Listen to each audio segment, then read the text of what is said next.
Firman Tuhan hari ke-214 2024, Kisah Para Rasul, pasal 3 ayat 8, perikop orang lumpuh sejak lahir disembuhkan Petrus dengan kuasa Yesus. Ini di bulan yang baru, tanggal 1 Agustus, hari ke-214 tahun 2024. Firman pada hari ini diambil dari kitab Kisah Para Rasul, pasal yang ketiga ayat yang ke-8, dengan perikop ialah orang lumpuh disembuhkan oleh Petrus dengan kuasa dari Yesus Kristus. Sebagai nats adalah sebagai berikut. Ia melonjak, berdiri, lalu berjalan kian kemari dan mengikuti mereka ke dalam bait Allah, berjalan dan melompat-lompat serta memuji Allah. Bacaan pagi biasanya adalah diambil dari kitab Yeremia pasal yang kedua ayat 1 sampai dengan 8.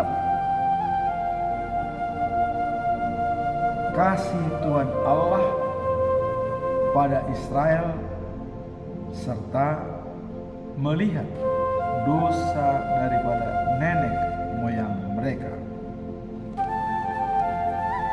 Bacaan pagi itulah Yeremia pasal 2 ayat 1 sampai 8. Bacaan malam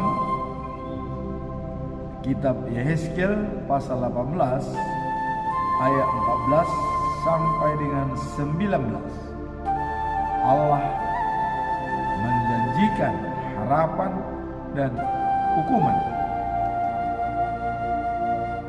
Sebelum kita masuk dalam perikop pada hari ini,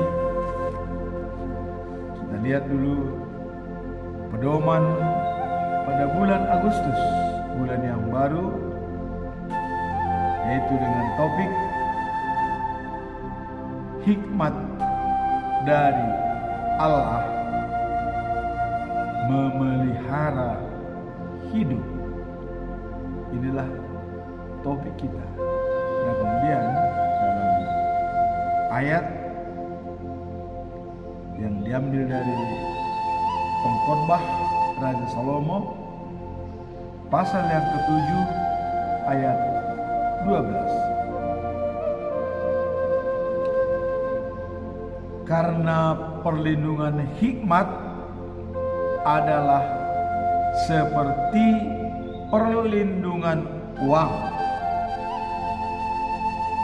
dan beruntunglah yang mengetahui bahwa hikmat memelihara hidup pemilik-pemiliknya. Itulah renungan kita dalam satu bulan. Penulis kitab Pengkhotbah adalah Raja Salomo, menunjukkan bahwa hikmat lebih berharga daripada harta kekayaan yang diambil dari dunia ini, karena memberikan perlindungan dan keuntungan di dalam hidup. Allah mendorong kita untuk terus mencari hikmat dan kebijaksanaan dalam setiap tindakan yang kita lakukan, khususnya bila kita menghadapi tantangan dan pekerjaan kita ambil hikmat, walaupun kita akan berkorban dan dihina orang lain, kita ambil hikmatnya dalam suatu pekerjaan dengan tindakan kita. Dalam ayat ini pasal 7 ayat 12, hikmat perlindungan seperti perak dan keuntungan hikmat adalah seperti harta. Itulah di dalam perikop pada 1 bulan ya, dengan ayat 12, Pengkhotbah pasal 7 ayat 12. Karena perlindungan hikmat adalah seperti perlindungan uang, dan beruntunglah yang mengetahui bahwa hikmat melebihi atau memelihara hidup pemilik-pemiliknya. Jadi hikmat dapat memelihara hidup daripada pemilik-pemiliknya. Raja Daud, pernyataan yang sangat bijak, kemurahan dan kebijaksanaan ada pada diri saya seumur hidup. Itu pernyataan daripada Raja Daud. Jadi hikmat, kebijaksanaan itu dan kemurahan itu sudah ada pada dirinya seumur hidup, selama dia hidup. Itulah arti daripada hikmat yang bisa memelihara hidup kita dalam pergaulan sehari-hari. Kemudian kita masuk dalam perikop pada hari ini, yaitu orang lumpuh disembuhkan oleh Petrus dengan kuasa Yesus. Pada suatu hari, Petrus dan Yohanes hendak pergi ke rumah Tuhan. Nah, kemudian di pintu gerbang mereka melihat seorang yang lumpuh yang minta dikasihani. Jadi di pintu gerbang, atau disebut juga itu namanya pintu indah, disitulah orang lumpuh tersebut dibawa oleh orang setiap hari Sabat untuk minta sedekah kepada siapa saja yang datang ke sana. Dan Petrus dan Yohanes melintas di sana dan melihat kepada orang yang lumpuh tersebut. Nah, ketika orang itu melihat Petrus dan Yohanes sedang masuk ke rumah Tuhan, ia mulai memberikan sesuatu kepadanya. Maka mereka menatap. Kemudian Petrus berkata, "Pandanglah kami." Lalu orang itu memperlihatkan mereka dengan harapan akan mendapat sesuatu dari mereka. Nah, jadi orang yang lumpuh tersebut sudah sangat berharap akan pengasihan daripada Petrus dan Yohanes. Tetapi Petrus berkata kepadanya, "Saya tidak punya uang sama sekali." Ini dikatakan oleh Petrus. "Tetapi apa yang ada pada saya, itu akan saya berikan kepadamu. Itulah dikatakan Petrus. Maka Petrus langsung mengatakan kepada orang itu, apa yang ada pada saya akan saya berikan kepadamu, katanya. Lantas Petrus langsung mengatakan, dengan kuasa Yesus Kristus orang Nazaret itu, berjalanlah. Lalu Petrus memegang tangan kanan orang itu dan menolong dia bangun. Langsung kaki orang itu berdiri dan mata kakinya pun kuat. Lalu orang yang lumpuh tersebut sangat senang. Ia langsung melompat berdiri dan mulai berjalan dia ke sana kemari seperti tidak ada lagi dirasakan lumpuh tersebut. Sudah bebas. Kemudian dia masuk ke rumah Tuhan, mengikuti Petrus dan Yohanes. Dan waktu mereka masuk ke rumah Tuhan, dia berjalan dan sambil melompat-lompat dan memuji Allah. Itulah peristiwa yang dibuat oleh hamba-hamba Tuhan. Dan Petrus menyembuhkan orang lumpuh dengan kuasa Yesus Kristus. Sehingga orang lumpuh itu merasa sangat senang. Dan mungkin cita-citanya selama ini untuk masuk ke rumah Tuhan memuji Tuhan tidak tercapai karena dia lumpuh. Tapi pada saat itu juga waktu Petrus menyembuhkan dia, langsung ikut berjalan dan melompat-lompat memuji Allah. Itulah cita-citanya tercapai melalui tangan-tangan hamba Tuhan, khususnya Petrus dan Yohanes. Nah, kemudian waktu di rumah Tuhan orang lumpuh itu berada, semua orang melihat dia berjalan dan memuji-muji Allah.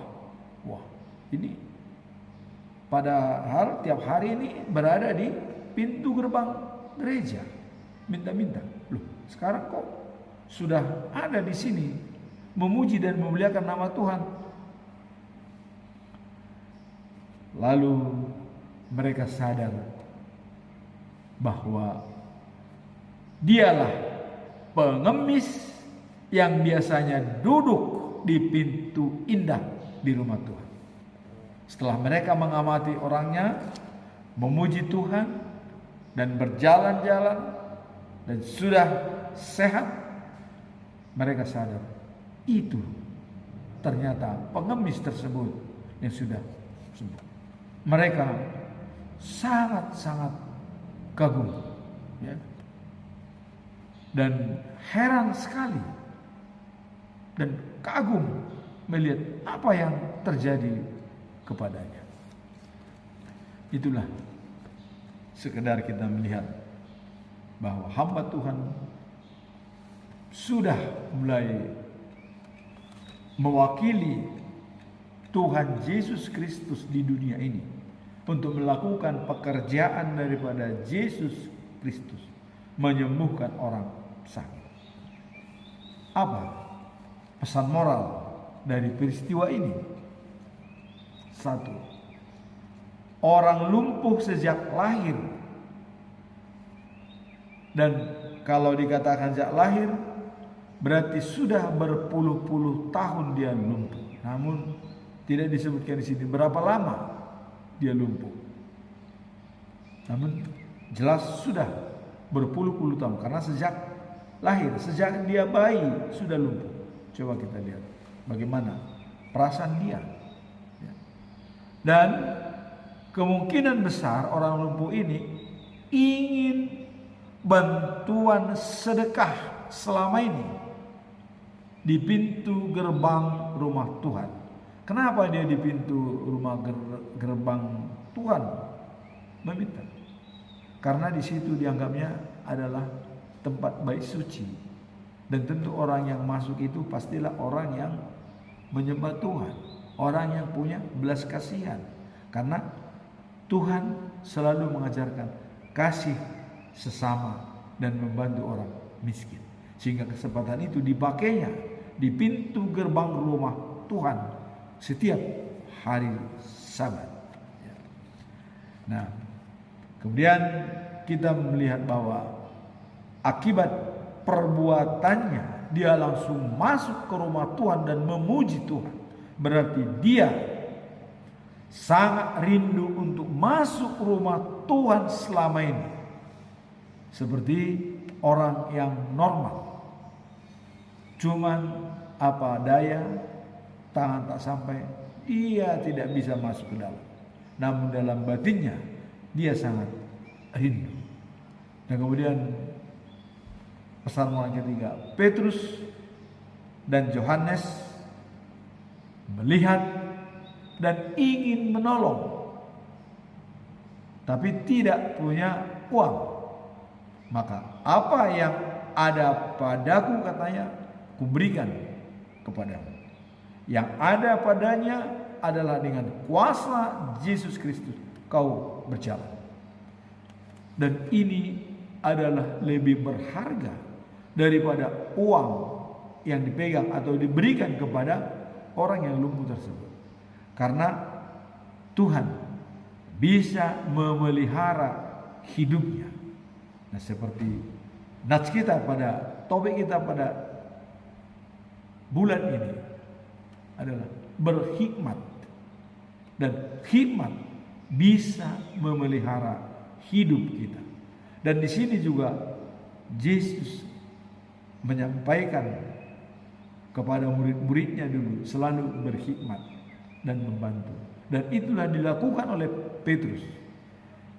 Tidak ada pada saya uang, tapi yang ada pada saya adalah bangkit dan berjalanlah. Jelas. Berhikmat dan memelihara hidup.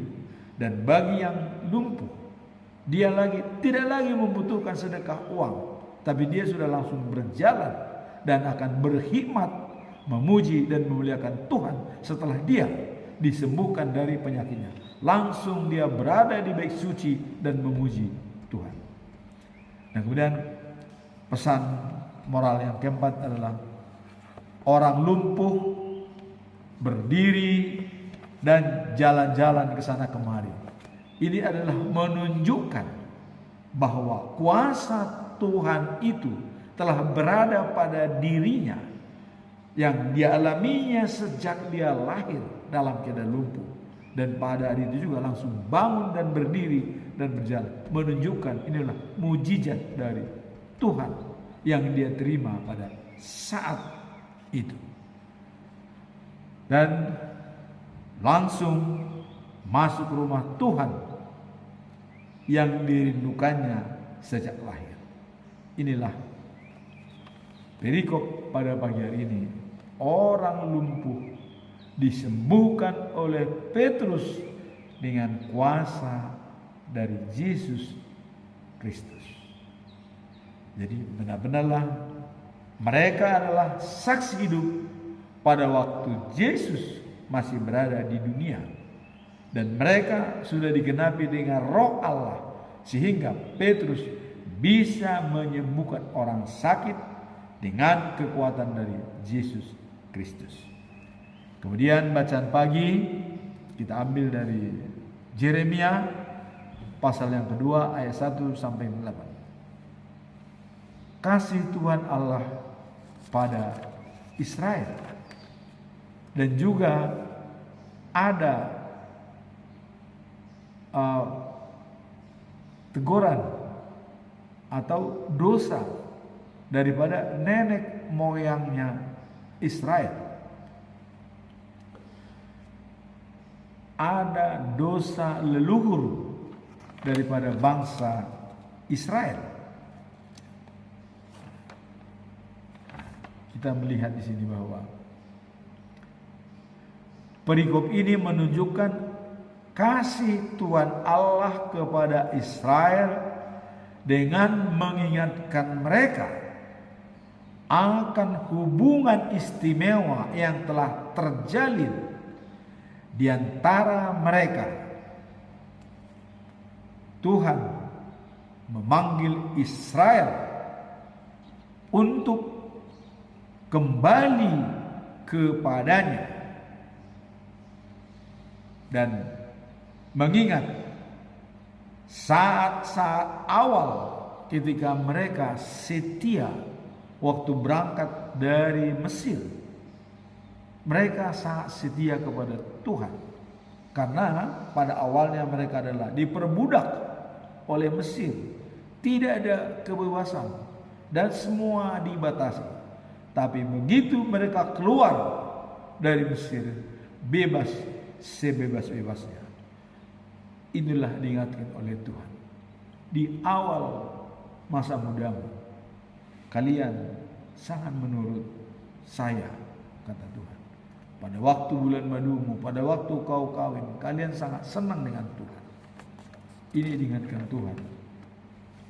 Artinya masa lalu menjadi pedoman bagi orang-orang. Artinya dia mengingat masa lalunya.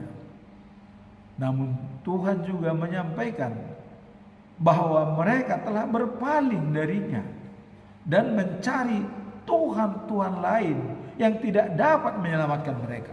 Nah, inilah yang sangat disayangkan oleh Tuhan. Kenapa? Di awal mereka sangat peduli dan sangat setia kepada saya. Tapi akhir-akhir ini mereka mencari ilah-ilah lain, menyembah berhala. Nah, inilah yang diingatkan oleh Tuhan kepada Yeremia, supaya ingatkan bangsa Israel, supaya tetap setia dan mau menuruti apa kata Tuhan, apa hukum-hukum yang tertulis sejak dulu waktu mereka berangkat dari Mesir. Begitu sayang kepada Tuhan, tapi di tengah jalan, ya, Tuhan mengatakan dosa leluhur bangsa Israel. Mereka mengkhianati Tuhan dan menyembah berhala. Akhirnya mereka jadi dihina orang. Nah, mereka tak menghiraukan aku, kata Tuhan, yang membawa mereka keluar dari Mesir. Kenapa? Mereka melupakan begitu saja. Jangan sampai seperti pepatah, lupa kacang akan kulitnya. Nah, kemudian kata Tuhan, di tanah yang subur kubawa mereka. Tapi kenapa mereka menajiskan tanah itu? Ya. Dan para imam bertindak semaunya. Tak ada lagi, ya, yang bertanya, di mana aku? Di mana Tuhan? Tidak ada lagi yang bertanya, di manakah Tuhan sekarang? Ya. Dan juga penegak-penegak hukum juga, ya, tak tahu siapa Tuhan, siapa yang disembah. Para penguasa pemberontak pada aku, kata Tuhan. Para nabi sudah berbicara atas nama Baal dan menyembah berhala. Inilah yang diingatkan oleh Tuhan kepada bangsa Israel melalui Yeremia. Awalnya mereka baik. Kenapa akhir-akhir ini mereka menantang aku, mengkhianati aku? Sampaikan, katanya kepada Yeremia. Nah, sehingga pesan pada Yeremia, ingatkan bangsa Israel, ya, untuk menjalin hubungan dengan saya seperti saya dulu waktu mereka masih muda. Diingatkan, ingat masa mudamu dulu, katanya. Kau setia kepada saya. Kembali. Itu yang peringatan yang diberikan oleh Tuhan kepada Yeremia untuk disampaikan kepada bangsa Israel. Nah, kemudian dikatakan bahwa Israel adalah milik pribadiku, buah hatiku yang kusayangi. Jadi sudah dikatakan bahwa itu adalah milik pribadiku yang kusayangi. Sampaikan kepada Yeremia.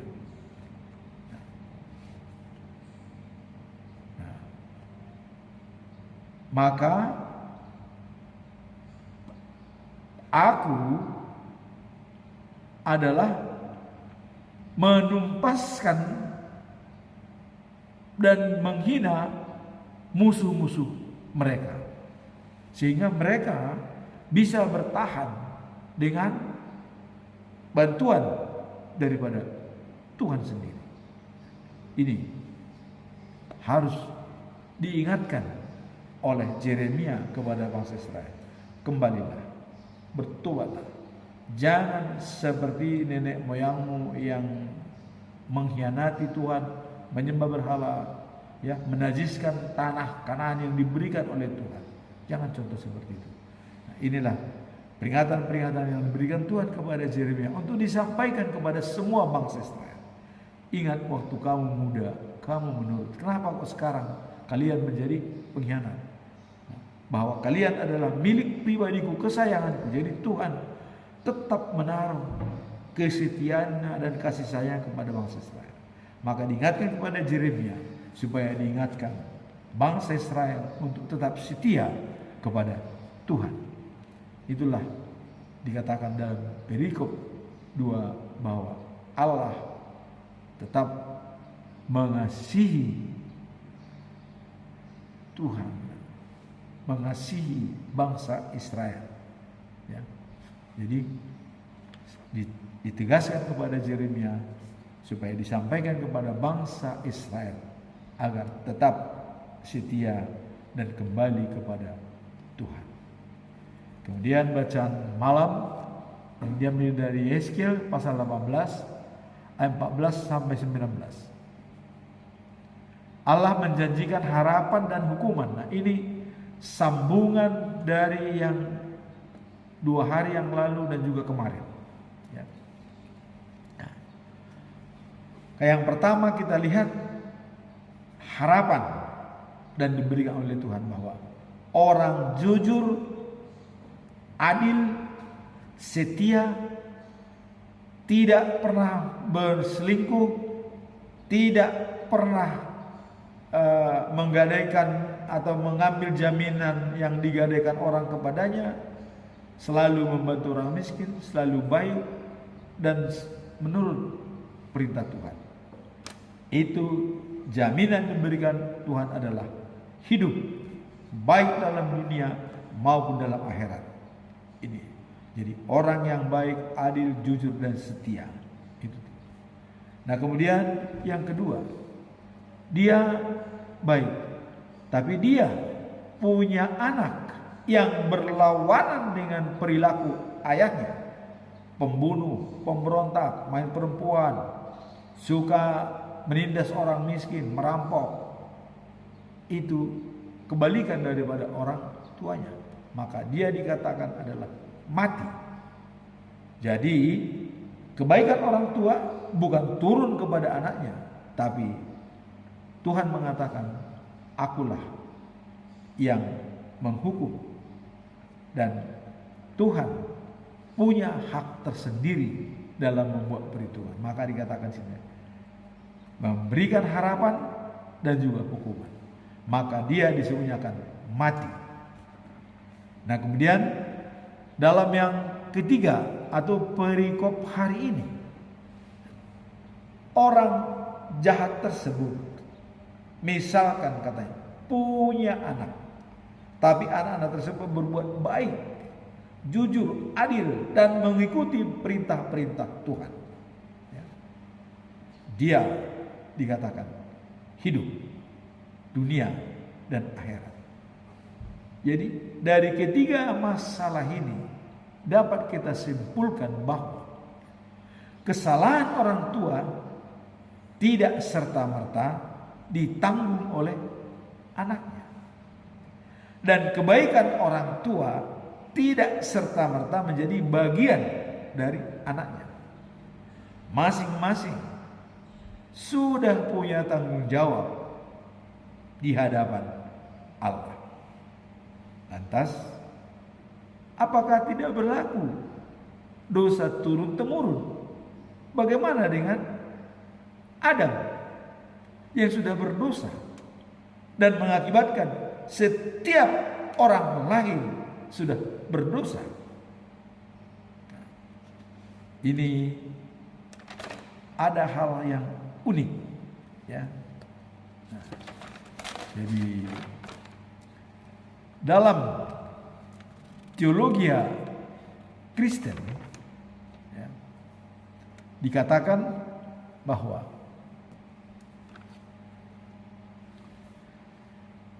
ini adalah merupakan konsep bahwa semua manusia terlahir dalam keadaan berdosa akibat kejatuhan Adam dan Hawa di Taman Eden.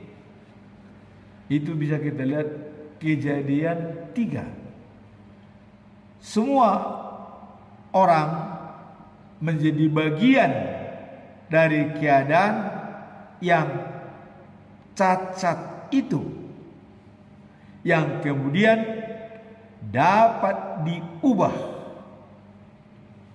dalam Roma 12 ayat 12 sampai dengan 21. Jadi dalam Kejadian 3 bahwa dosa yang diambil oleh Adam, karena ini adalah merupakan awal daripada manusia, sehingga dalam konsep teologi, ya, bahwa Kejadian 3 semua orang yang menjadi bagian dari keadaan yang cacat itu. Jadi karena itu adalah merupakan awal dosa pada manusia, dan tadinya manusia hidup selama-lamanya tidak berdosa. Tapi begitu Adam melakukan dosa, itu merupakan bagian dari seluruh manusia keturunan Adam. Jadi itu adalah dalam konsep teologi, karena awal, dan itu terus sampai ke bawah. Namun dalam perjalanan Tuhan sudah mengampuni dosa dan kesalahan, dan ada cara untuk menyelesaikan dosa turun-temurun tersebut. Yesus mengatakan, kemarin Nikodemus dengan Tuhan Yesus berbicara, dilahirkan kembali.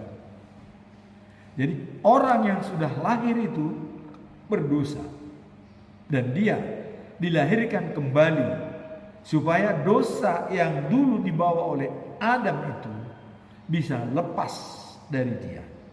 Sebab begitu Adam berdosa, upahnya maut, mati. Kalau tidak memperbaiki, dia akan tetap mati. Tapi begitu Yesus Kristus datang ke dunia ini, bahwa dikatakan kita dilahirkan secara fisik dari orang tua kita, tetapi harus dilahirkan kembali secara roh Allah, secara rohani. Itulah menjadi hak kita, pewaris kerajaan surga. Nah kemudian tadi ditegaskan lagi dalam kitab Yehezkiel, dikatakan oleh Allah, ada seseorang berbuat baik, berbuat sesuai dengan hukum Tuhan, menjalankan apa yang diperintahkan Tuhan, tidak membunuh, tidak merampok, tidak berzina, tidak mencoba mengakalin milik orang lain, ya, dan barang yang gadai tidak disita, ya. Kemudian meminjamkan uang, tidak memberikan bunga. Nah, orang tersebut, kata Tuhan, adalah hidup. Itu jaminan dari Tuhan. Itu disampaikan pesan ini kepada Yesaya. Nah, kemudian yang kedua, orang yang baik itu, ya, dia punya anak, tapi anaknya ini tidak meniru apa yang dikerjakan oleh orang tuanya, kebaikan, kejujuran, keadilan, dan segala macam. Bahkan sebaliknya, dia melakukan hal-hal yang dibenci oleh Tuhan dan bertentangan dengan norma-norma hukum agama, ya. Dia ada mati, kata Tuhan. Anaknya itu mati karena bukan diturunkan kebaikan ayah, tidak diturunkan kepada anaknya. Dia mati. Nah, kemudian pada pasal yang ketiga ini, orang yang melakukan kejahatan itu, ya, yang mati, kata Tuhan, dia punya anak. Anaknya ini tidak mencontoh kelakuan bapaknya yang amburadul, yang jelek tersebut, ya. Dia kembali kepada nomor satu lagi tadi. Kalau misalnya kakeknya lah, ya, kembali pada kakeknya, dia baik, dermawan, menolong orang, tidak pernah melakukan kejahatan, dia jujur dan adil. Kata Tuhan, dia hidup. Jadi dari tiga contoh tersebut, bahwa tidak diwariskan kebaikan itu dari kejahatan itu turun-temurun. Hanya awal mula daripada manusia yang berdosa, Adam, itu memang benar-benar telah melanggar jagat manusia, karena tadinya manusia hidup selama-lamanya di Taman Eden, tapi karena tingkah laku Hawa yang mau ditipu oleh iblis, mereka berdosa, dan itu turun kepada semua manusia yang ada di dunia. Hanya itu yang turun. Tapi kalau yang tadi, kata Tuhan, kebaikan di tengah jalan, tidak lagi turun, ya, tidak lagi turun, bahwa kejahatan ayahnya turun kepada anaknya, tidak. Kalau anaknya berbuat baik, maka Tuhan juga mengatakan bahwa Dia Maha Pengampun kepada orang yang beribu-ribu yang percaya kepada Dia, ya. Walaupun katanya Dia akan menurunkan kesalahan daripada orang tua kepada anaknya, itu diturunkan apabila, nah, mari kita ayahnya sama dengan anaknya. Artinya bapaknya berbuat jahat, anaknya pun berbuat jahat, itu akan turun. Itu akan turun. Tapi ayahnya berbuat jahat, anaknya berbuat baik, maka itu dikasihani oleh Tuhan. Dia adalah hidup. Dari tiga perikop ini, ya, yang pertama tadi adalah Petrus menyembuhkan orang lumpuh dari sejak lahir, ya, dengan kuasa Yesus Kristus. Dia bekerja, berkhidmat, tidak punya uang, tapi apa yang ada pada dirinya itu diberikan. Nah, jadi apakah kita juga bisa? Apabila kita tidak punya sesuatu, tetapi kita masih memiliki yang lain, tentu kita harus bisa membantu. Walaupun kita tidak punya apa yang diminta, tetapi kita bisa memberikan apa yang tidak diminta, sepanjang itu bisa kebutuhan dia. Itulah namanya kompensasi. Jadi Petrus membuat suatu kompensasi yang paling terbaik dalam hidup orang yang lumpuh itu. Dia mengharapkan uang, tapi Petrus menyembuhkan penyakitnya untuk hidup selama-lamanya.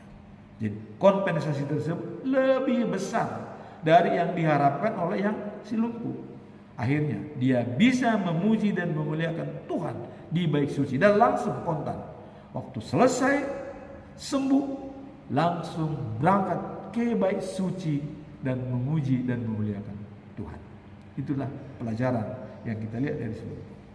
Nah kemudian Yeremia tadi diingatkan ya kepada Yeremia, katakan kepada bangsa Israel, mereka masa mudanya kok mereka menyembah saya, baik. Tapi kenapa mereka setelah akhir-akhir ini berpaling dari saya, mengkhianati saya? Ingatkan, katakan kepada mereka, mereka tetap pilihanku kata Tuhan, mereka tetap kesayanganku. Perbaiki diri mereka supaya mereka tetap kusayangi. Ya kita tahu memang ya sejarah daripada bangsa Israel 70 tahun di pembuangan Babilonia, menderita, Yerusalem hancur lebur. Tapi Tuhan mengembalikan setelah adanya Raja Kores dan Esra sebagai ahli hukum Taurat membangun dia kembali Yerusalem bergotong royong, dan juga dibantu oleh Nehemia sebagai gubernur Judea yang dipilih oleh Raja Kores, dan juga peran daripada Esther sebagai istri dari Ahasuerus Raja Persia yang 127 provinsi. Jadi Tuhan benar-benar mengatakan apa yang dia katakan pasti akan terjadi. Dia juga memaki-maki bangsa Israel karena perbuatan yang jelek itu hancur selama 70 tahun. Tapi Tuhan juga, aku akan mengasihi mereka dan mengembalikan mereka. Itu dilaksanakan oleh Tuhan. Jadi semua pernyataan daripada Tuhan itu dijalankan dengan komitmen yang tinggi dan terjadi. Dan itulah pesannya kepada Yeremia untuk menyampaikan kepada bangsa Israel bahwa Tuhan tetap setia kepada mereka. Nah kemudian penegasan lagi antara pekerjaan yang baik dan yang buruk diberikan kepada Yehezkiel. Contoh seorang orang tua berbuat baik, jujur, dia akan hidup. Anaknya berbuat tidak baik, tidak sesuai dengan tuanya, jelek, dia akan mati. Kemudian orang yang tidak baik ini punya anak yang baik dan tidak mengikuti orang tuanya, dia akan baik. Jadi ini merupakan 3 rangkaian: baik, ya, hidup, jahat, mati, turun, baik lagi, hidup. Nah, seperti itulah berulang-ulang mungkin dalam kehidupan manusia.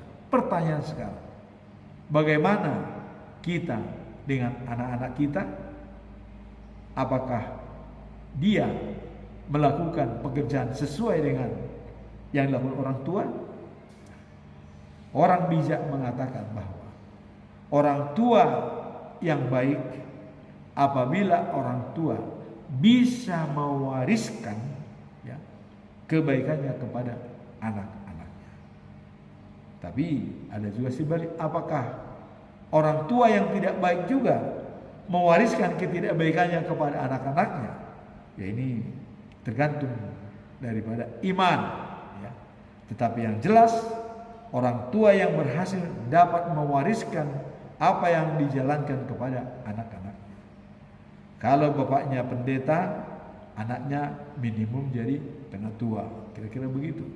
Nah, tapi kalau dalam orang Batak, ya, dang dao tubis sian bunan, mulu dao diharap babi, ya, atau diambil orang. Nah, jadi yang tadi jelas orang tuanya baik, ya, anaknya melakukan yang tidak baik. Nah, ini berlaku pepatah Batak. Jadi orang tuanya akhirnya tidak diikuti anaknya, anaknya pergi, ya mati. Nah kemudian juga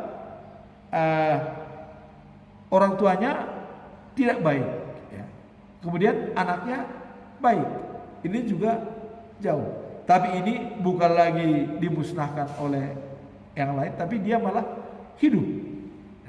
Nah, jadi 3 contoh ini adalah merupakan pedoman hidup bagi kita untuk tetap berbuat baik. Jadi kembali kita kepada pernyataan daripada Paulus kepada jemaat di Galatia, Galatia 6 ayat 9. Ya.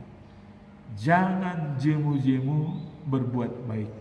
karena kita akan menuai pada saatnya apabila kita tidak lemah. Demikianlah firman Tuhan pada hari ini, dan semoga dengan firman Tuhan yang ketiga perikop ini bisa membekali kita dalam berbuat dan bertindak sehari-hari. Amin. Tuhan memberkati kita semua.